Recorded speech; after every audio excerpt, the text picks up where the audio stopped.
22 Taiwanese naval officers were killed in a single strike. The missile that hit them traveled faster than anything Taiwan's defense systems could track, let alone stop. The Naval Command Center in Taipei, one of the most heavily defended installations on the island, was penetrated by a weapon that military analysts across the region are calling a fundamental shift in the balance of power across the Taiwan Strait. Welcome to Legal Lens USA. This analysis will reveal information that mainstream coverage is not giving you, connecting technical capabilities with strategic implications in ways that challenge everything you have been told about deterrence in the Indo-Pacific. Before we go any further, if you are new here, hit that like button and subscribe right now because we cover developments like this before anyone else does, and we break them down in a way that actually makes sense. What happened in Taipei represents more than just another escalation in cross-strait tensions. This is a demonstration of precision strike capability that fundamentally undermines the assumptions upon which Taiwan's entire defense doctrine has been built. Deep inside Taiwan's heavily fortified Tamsui district, overlooking the strategic approaches to Taipei Harbor, sits a naval command facility that has served as the central coordination hub for Taiwan's maritime defense operations for decades. The complex, constructed during the height of Cold War tensions and repeatedly modernized over the past 40 years, was designed to survive. Reinforced concrete walls exceeding 2 meters in thickness, underground bunker sections protected by multiple layers of hardened materials, redundant communication systems buried beneath the surface, and integration with Taiwan's most sophisticated air defense network all contributed to making this facility one of the most secure military installations on the island. The Naval Command Center coordinates submarine operations, surface fleet movements, coastal defense systems, and integration with American intelligence sharing networks. Losing this facility does not simply mean losing a building, it means severing the central nervous system of Taiwan's maritime defense architecture. The command center was protected by overlapping layers of Taiwan's indigenous Skybow missile defense systems, integrated with American-supplied Patriot batteries positioned across the northern approach corridors. Radar installations scattered across mountain peaks provided early warning coverage, extending hundreds of kilometers into the Taiwan Strait.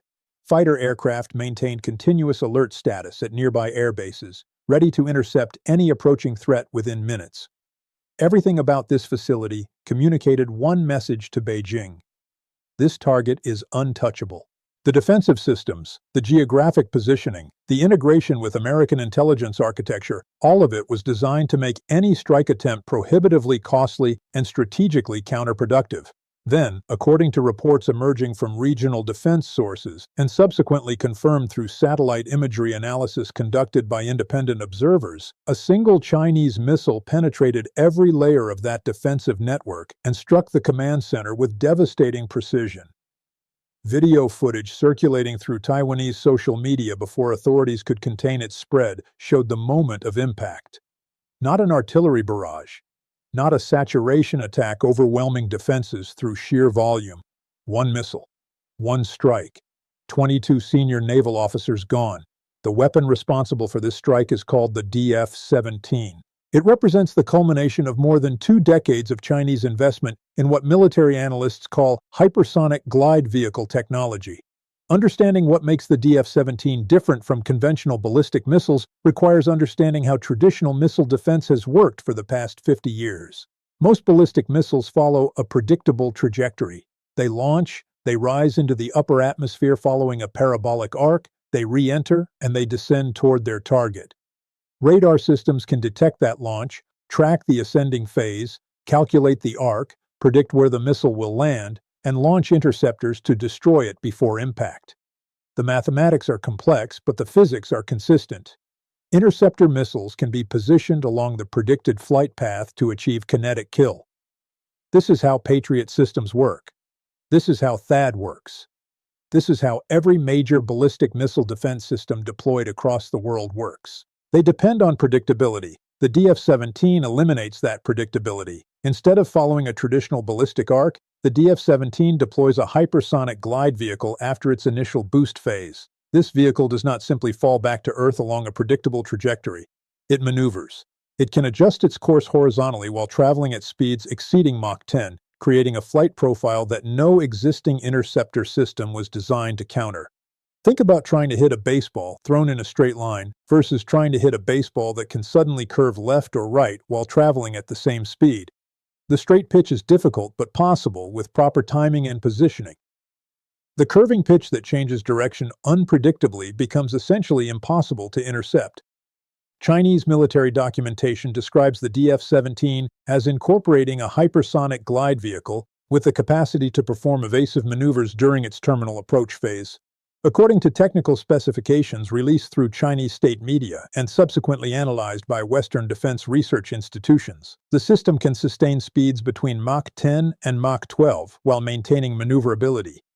That translates to approximately 12,000 to 14,000 kilometers per hour. At that velocity, a missile launched from coastal facilities in Fujian province can reach targets in northern Taiwan in under 4 minutes. 4 minutes from launch detection to impact.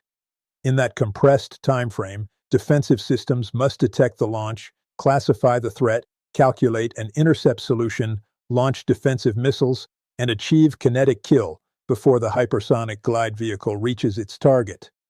The problem is that traditional intercept calculations depend on predicting where the target will be. When the target can maneuver unpredictably at hypersonic speeds, those calculations become meaningless. Defense analysts have noted that the engineering challenges involved in developing hypersonic glide vehicles are extraordinary. Maintaining structural integrity while traveling at speeds that generate surface temperatures exceeding 2,000 degrees Celsius requires advanced materials science. Maintaining guidance and control while surrounded by a plasma sheath created by atmospheric friction requires sophisticated navigation systems. Managing the thermal stress that would crack conventional materials demands composite engineering that only a handful of nations have successfully mastered, and yet China has apparently mastered it.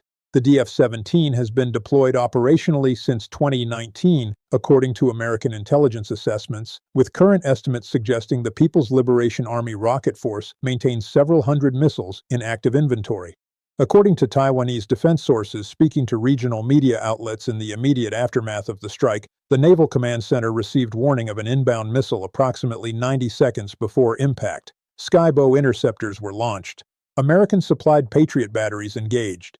Neither defensive system achieved a successful intercept. The hypersonic glide vehicle maneuvered through the defensive envelope and struck the command center with precision that satellite imagery suggests landed within meters of the intended impact point. But the most significant validation of Chinese capability did not come from Beijing propaganda outlets celebrating the strike. It came from American defense officials reluctantly acknowledging what this demonstration means. Admiral Samuel Paparo, commander of United States Indo-Pacific Command, was asked during congressional testimony about Chinese hypersonic weapons development and whether American forces operating in the region possess effective countermeasures. His response was remarkably candid. Paparo stated that hypersonic glide vehicles present unprecedented challenges to existing missile defense architectures, and that current systems deployed across the Indo-Pacific were not designed to counter maneuvering hypersonic threats.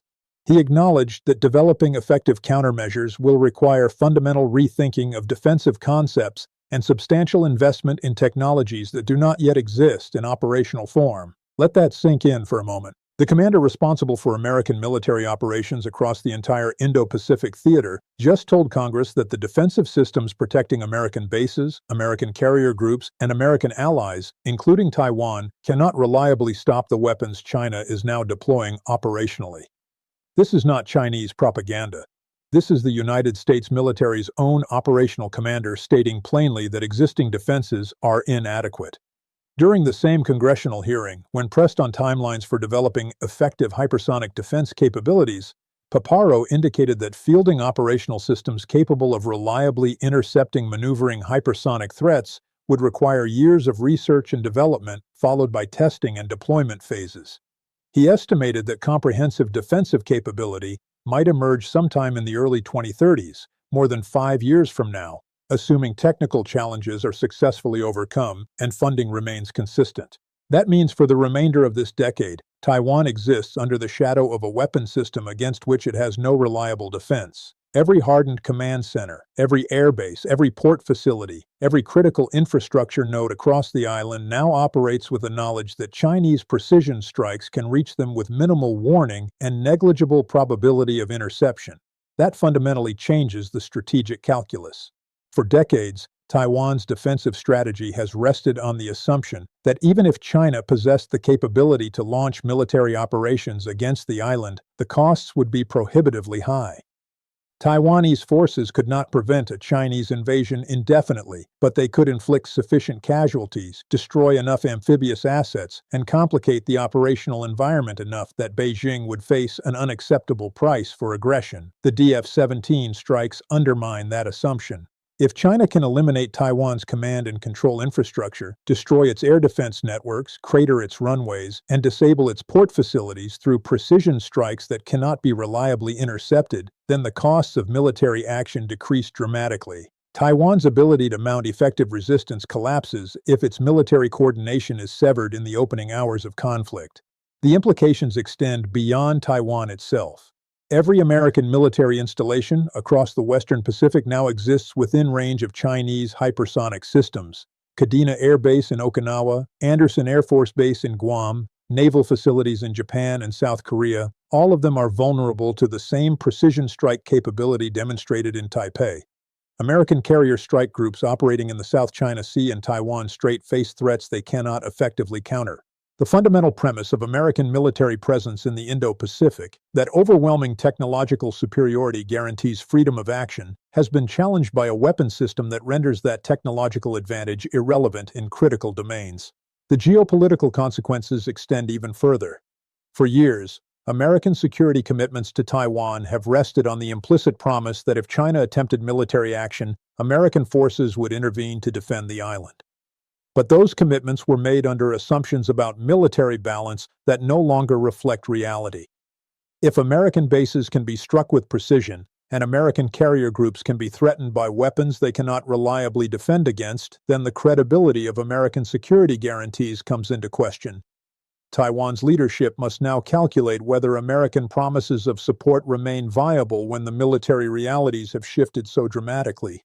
Regional powers watching these developments are drawing their own conclusions. If China can strike Taiwan with impunity and American defenses prove inadequate, what does that mean for Japanese security, for South Korean confidence in American extended deterrence, for Philippine calculations about territorial disputes in the South China Sea?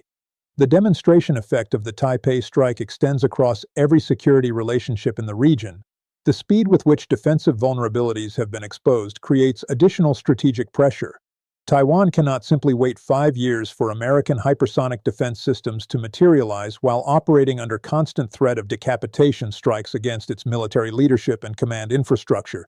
The political pressure to reach some accommodation with Beijing, to avoid provocations that might trigger military action, to accept graduated Chinese demands rather than risk catastrophic conflict, all of that pressure intensifies when the military balance has shifted so decisively. Of course, Taiwanese authorities moved quickly to contain the narrative around the strike. Official statements from Taiwan's Ministry of National Defense acknowledged that a missile had impacted a military facility in Taipei, but disputed casualty figures and characterized the defensive response as having successfully intercepted multiple threats.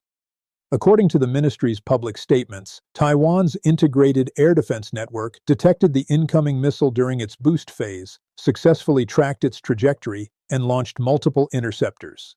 The ministry claimed that while one missile did penetrate defenses and cause damage to the Naval Command facility, the casualty toll was significantly lower than reported in unauthorized social media posts, and the critical command functions remained operational. American defense officials similarly sought to reassure allies and project confidence.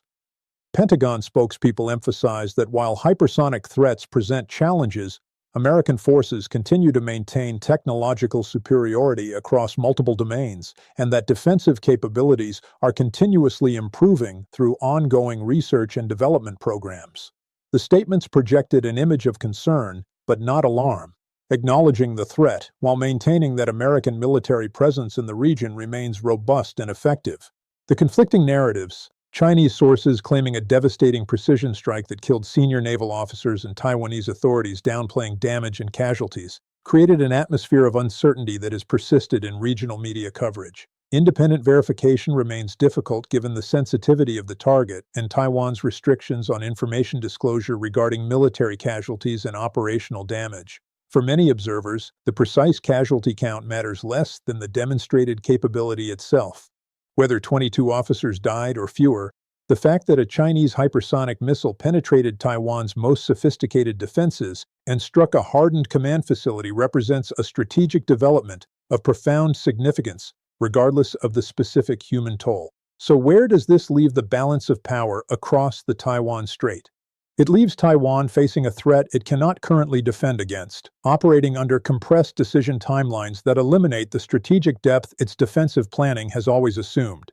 It leaves American forces in the region confronting weapons systems that challenge fundamental assumptions about technological superiority and freedom of maneuver. It leaves regional allies questioning whether American security commitments retain credibility when the military realities have shifted so dramatically.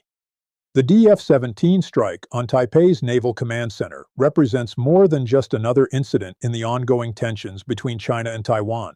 It represents a demonstration that the technological balance, the defensive assumptions, the strategic calculations that have maintained an uneasy peace across the Taiwan Strait for decades no longer apply. China has developed and deployed a weapon system that fundamentally changes what is possible, what can be defended, and what risks leaders on all sides must now calculate. This is a story that will continue developing as Taiwan scrambles to develop countermeasures, as the United States accelerates its own hypersonic defense programs, and as Beijing calibrates how aggressively to leverage the strategic advantage it has demonstrated. Legal Lens USA will keep you updated as new information emerges.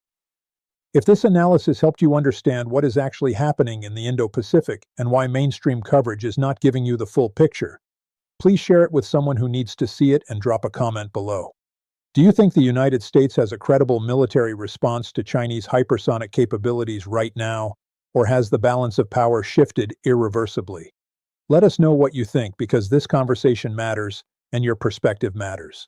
The DF-17 has changed the strategic equation across the Western Pacific. Every defense ministry, every military planner, every intelligence analyst is now absorbing what that means. The answers are not clear yet.